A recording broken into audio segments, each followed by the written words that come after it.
सुप्रभात छात्रों, कैसे हैं आप सब। आज मैं आपके लिए हिंदी प्रकरण में हमारी पाठ्य पुस्तक क्षितिज के गद्य खंड के पाठ प्रेमचंद के फटे जूते लेकर उपस्थित हुई हूँ। आशा करती हूँ आप सभी की सामयिक परीक्षा 2 अच्छी गई होंगी। परीक्षा में दिए गए प्रश्न आपने अच्छी तरह से हल किए होंगे और अब आप अपने रिजल्ट का इंतज़ार कर रहे होंगे। बच्चों, अब हमारे सामयिक परीक्षा 1 और सामयिक परीक्षा 2 हो चुकी हैं। अभी हमारी दिसंबर में हर साल की भांति सामयिक परीक्षा तीसरी होगी।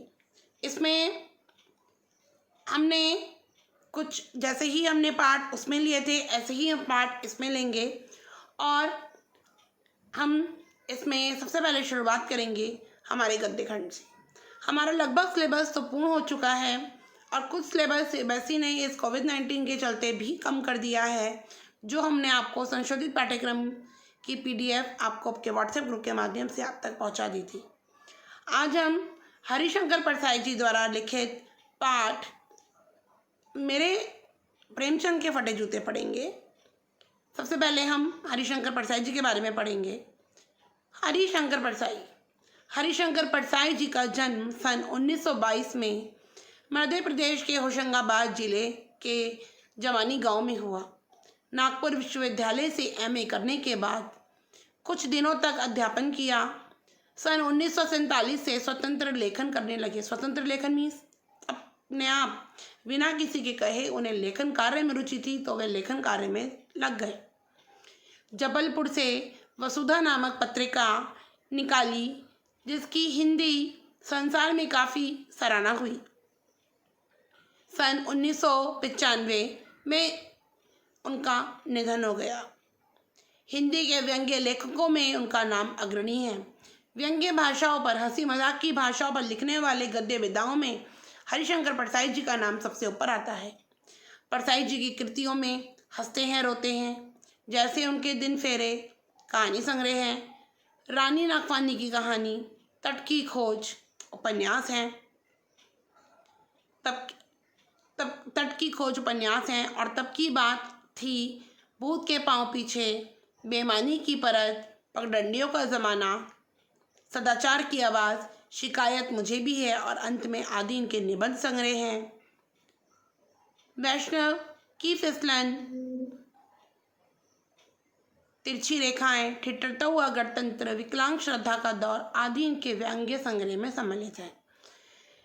भारतीय जीवन के पाखंड, भ्रष्टाचार, अंतर्विरोध, बेईमानी आदि पर लिखे उनके व्यंग्य लेखों ने शोषण के विरुद्ध साहित्य की भूमिका का निर्वाह किया है।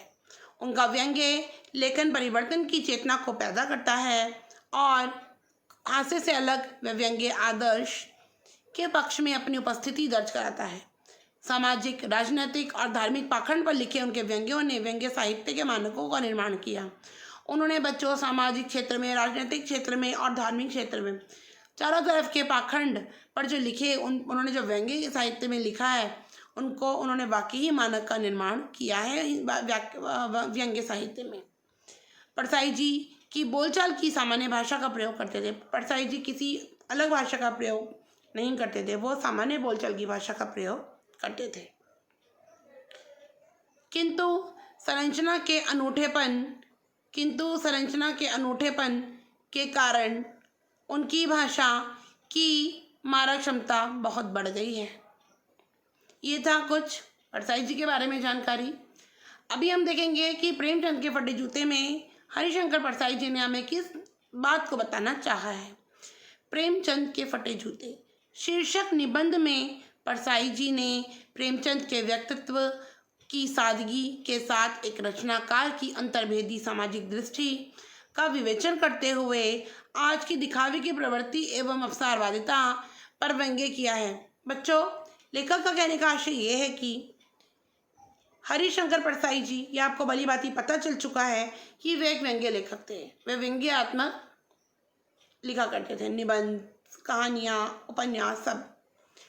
उन्होंने इस निबंध के माध्यम से हमें ये बताना चाहा है कि कि किस प्रकार आज आधुनिक युग के व्यक्ति सिर्फ और सिर्फ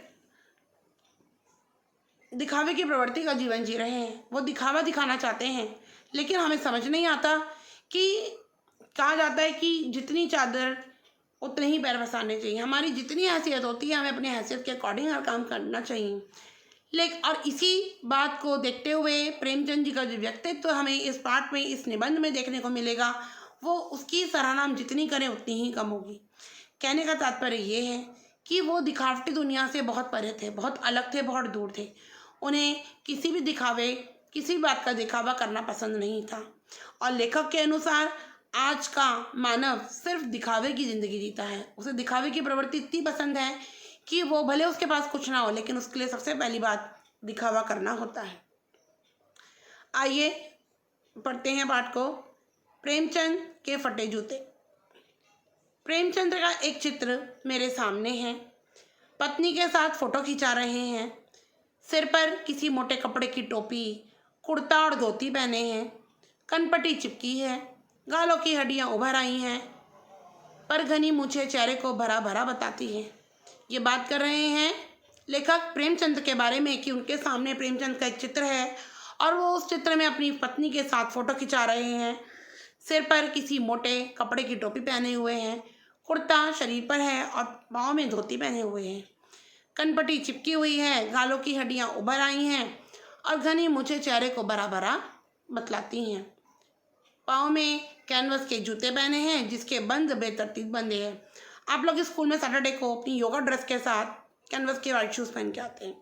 उसमें लेसेस होते हैं और लेसेस के आगे एक पत्ती सी बनी होती है, जिस पत्ती के माध्यम से हम जूतों के लेसेस आसानी से डाल सकते हैं।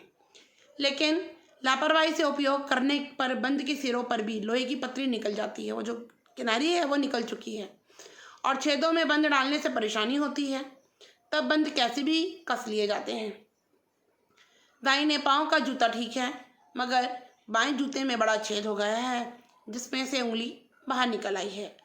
मेरी दृष्टि इस जूते पर अटक गई है। सोचता हूँ फोटो खिंचाने की अगर ये पोशाक है तो पहनने की कैसी होगी। मतलब लेखक के कहने का तात्पर्य ये है, हरिशंकर प्रसाद जी हमें इस बात को बताना चाह रहे हैं कि उनके कपड़ों की हालत, उनके जूतों की हालत बहुत ख़राब है। सोचो कि अगर वो फ़ोटो खिंचा रहे हैं तो उनकी ये स्थिति है, उनकी पोशाक ऐसी है, तो वो इससे भी बदतर, मतलब और जो वो अपनी रोज़मर्रा की ज़िंदगी में जो वो कपड़े पहनते होंगे तो उनकी हालत कैसी होगी। नहीं, इस आदमी की अलग अलग पोशाकें नहीं होंगी, इसमें पोशाकें बदलने का गुण नहीं है। लेखक अपने आप से बात कर रहा है, उनकी हालत को देखकर बोल रहा है कि इनमें इनके पास नहीं होंगी। उसको दिख गया कि ये दिखावटी व्यक्ति नहीं है, उनके पास अलग अलग पोशाकें नहीं होंगी और उनमें बदलने का गुण भी नहीं है। ये जैसा है वैसा ही फ़ोटो में खिंच जाता है। ये जैसे हैं ऐसे ही हमें ये इस फ़ोटो में दिखाई दे रहे हैं। मैं चेहरे की तरफ देखता हूँ। क्या तुम्हें मालूम है मेरे साहित्यिक पुरखे की तुम्हारा जूता फट गया है और उंगली बाहर दिख रही है। क्या तुम्हें इसका जरा भी एहसास नहीं है? जरा लज्जा, संकोच या झेप नहीं है? क्या तुम इतना भी नहीं जानते कि धोती का थोड़ा नीचे खींच लेने से उंगली ढक जाती है, ढक सकती है, मगर फिर भी तुम्हारे चेहरे पर बड़ी बेपरवाही, बड़ा विश्वास है। फोटोग्राफर ने जब रेडी प्लीज कहा होगा तब परंपरा के अनुसार तुमने मुस्कान लाने की कोशिश की होगी। दर्द के गहरे कुएं के तले में कहीं पड़ी मुस्कान को धीरे धीरे खींचकर ऊपर निकाल रहे होंगे कि बीच में ही क्लिक करके फोटोग्राफर ने थैंक यू कह दिया होगा। विचित्र है ये अधूरी मुस्कान। ये मुस्कान नहीं, इसमें उपहास है, व्यंग्य है। लेखक अपने आप से बात कर रहा है कि शायद जब साहित्यिक पुरखे थे उनका जूता फट गया होगा, उंगली पैर की दिखाई दे रही थी, उन्हें इस बात का जरा भी एहसास नहीं था, संकोच नहीं था, लज्जा नहीं थी। धोती की अगर तुम धोती वो थोड़ी सी अपनी नीचे खींच लेते तो उनकी फटी हुई जो जूते में से उंगली दिख रही थी वो ढक जाती। ये सब क्या है? मगर सब बेपरवाही है, लापरवाही है, बड़ा विश्वास है। फोटोग्राफर ने कहा होगा, मतलब वो अपने मन में सोच रहा है कि ऐसा हुआ होगा उस प्रेमचंद की फ़ोटो को देखकर। फोटोग्राफर ने कहा होगा रेडी प्लीज़। तब परंपरा के अनुसार जैसा होता ही है कि हम जब फ़ोटो खिंचवाने जाते हैं हम एकदम तो रेडी नहीं होते। जब फोटोग्राफर आर यू रेडी, हम बोलते हैं यस। वो बोलता है स्माइल प्लीज, ये चीज़ जैसे हम लोग स्कूल की फोटोज में बोलते हैं चीज से चीज, देन वी आर रेडी, हम फोटो खिंचाने के लिए उस समय रेडी होते हैं। तो ऐसे ही इसमें लेखक ने कहा है कि फोटोग्राफर ने कहा होगा रेडी प्लीज। तब परंपरा के अनुसार उन्होंने मुस्कान लाने की कोशिश की होगी।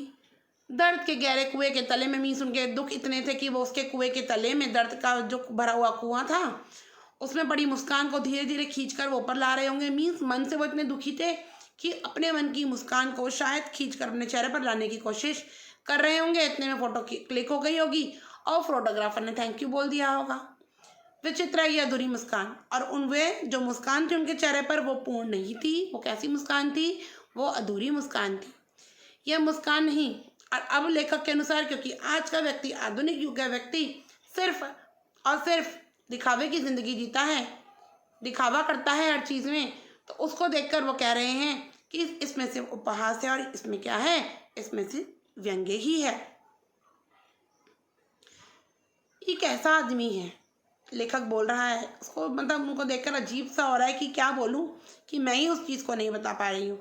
वो बोल रहा है कि कैसा आदमी है जो खुद तो फटे जूते पहनने फ़ोटो खिंचवा रहा है पर किसी पर हंस भी रहा है। फ़ोटो ही खिंचाना था तो ठीक से जूते पहन लेते या ना खिंचवाते, किसी ने ज़बरदस्ती तो नहीं की होगी कि तुम फ़ोटो खिंचवाओ। लेकिन प्रेमचंद तो दिखावटी व्यक्ति थे ही नहीं, उनके अंदर किसी भी तरीके का दिखावा नहीं था। वो जैसे अपनी रोज़मर्रा की ज़िंदगी में थे ऐसे ही वो इस फोटो में दिखाई लेखक को दे रहे होंगे। फ़ोटो ना खिंचाने से क्या बिगड़ता, शायद पत्नी का आग्रह रहा हो और तुम अच्छा चल भाई क्या कर बैठ गए होंगे फ़ोटो खिंचाने।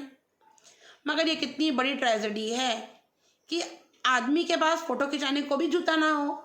मैं तुम्हारी ये फ़ोटो देखते देखते तुम्हारे कलेश को अपने भीतर महसूस करके जैसे रो पड़ना चाहता हूँ, मगर तुम्हारी आंखों का ये तीखा दर्द भरा व्यंग्य मुझे एकदम रोक देता है। लेखक को वो फ़ोटो देखकर अंदर ही अंदर वो सोच रहा है कि मैं क्या करूँ, अंदर ही अंदर परेशान हो रहा है कि मैं इस फ़ोटो को देखकर रो पड़ूँ, तुम्हारी आंखों फ़ोटो में तुम्हारी आंखों के तीखे दर्द को देखकर उस पर व्यंग्य करूँ। वह अपने आप को रोक रहा है, समझ नहीं आ रहा कि वो क्या करे। उसने इस बात को एक ट्रेजेडी का रूप दिया है कि मतलब ऐसा लगता है कि जैसे प्रेमचंद अपनी वाइफ के, अपनी पत्नी के ज़बरदस्ती कहने पर फ़ोटो खिंचाने बैठ गए और उनको वक्त नहीं मिला कि वो अपने आप को देख पाते। उन्होंने कहा अपनी पत्नी का मन रखने के लिए उन्होंने ये भी कह दिया अच्छा चल भाई ठीक है। तुम फ़ोटो का महत्व नहीं समझते, समझते होते तो किसी से फ़ोटो खिंचाने के लिए जूते मांग लेते। लेखक फ़ोटो को देखकर बोल रहा है अपने आप से कि प्रेमचंद को कि तुम फ़ोटो का महत्व नहीं समझते, समझते होते तो किसी से फ़ोटो खिंचाने के लिए जूते मांग लेते। लोग तो मांग के कोर्ट से वर विदाई दिखाई करते हैं और मांगे की मोटर से बारात निकालते हैं। फ़ोटो खिंचाने के लिए तो एक बीवी तक मांग ली जाती है, तुमसे जूते ही मांगते नहीं बने। वो उदाहरण के माध्यम से समझा रहा है कि लोग क्या करते हैं, लोग फ़ोटो खिंचाने के लिए जूते मांग लेते हैं। लोग तो मांगे के कोट से वर दिखाई देते हैं, मतलब जो शादी हो रही होती है तो वो शादी का जो दूल्हा होता है वो भी अपने लिए क्या करता है, कोट मांग लेता है किसी से। फ़ोटो खिंचानी है तो लोग बीवी में मांग लेते हैं, दूसरे की गाड़ी लेकर बारात में चले जाते हैं।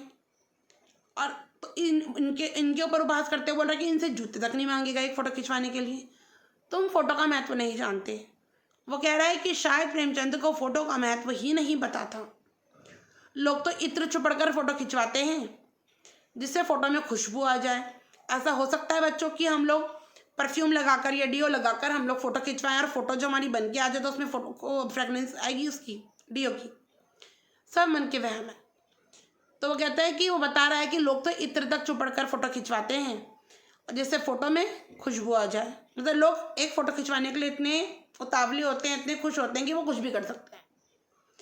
गंदे से गंदे आदमी की फ़ोटो भी खुशबू देती है। अगर वो इत्र लगवाते हैं, उनके मन का मानना है कि गंदे से गंदी फ़ोटो भी क्या देती है, खुशबू देती है। टोपी तो 8 आने में मिल जाती है और जूते उस ज़माने में तो 5 रुपये से कम में क्या मिलते होंगे। जब टोपी उस ज़माने में 8 आने में मिल जाती थी तो जूते उस ज़माने में भी 5 रुपये से कम में क्या मिलते होंगे। जूता हमेशा टोपी से कीमती रहा है। टोपी की कीमत जूते से हमेशा कम रही है और जूते की कीमत हमेशा टोपी से ज़्यादा ही रही है और आज भी वही है। अब तो जूते की कीमत और बढ़ गई है। एक जूते पर 25 टोपियाँ निछावर होती हैं। आजकल तो हज़ारों में जूते आते हैं जिसकी कोई शूज़ आप लेने जाओ मार्केट में, ऑनलाइन आप लोग इतनी शॉपिंग करते हैं, आप देखते होंगे कि जूते आज 1000-2000 में तो कुछ भी जो कंपनी की जूते 8-8 10-10 हज़ार तक आते हैं। टोपी 1500 से 2000 में आ जाती है। तो इसलिए उसमें लिखा है कि अब तो जूते की कीमत और बढ़ गई है और एक जूते पर 2500 टोपियाँ न्यौछावर होती हैं कि मीन्स एक जूते की कीमत में 20 से 25 टोपी आराम से आ जाती हैं। तुम भी जूते और टोपी के अनुपातिक मूल्य के मारे हुए थे, तुम्हें पता ही नहीं था। ये विडंबना मुझे इतनी तीव्रता से पहले कभी नहीं चुभी, मुझे ये बात इतनी पहले कभी नहीं चुभी जितनी बात ये मुझे आज चुभ रही है। जब मैं तुम्हारा फटा जूता देख रहा हूँ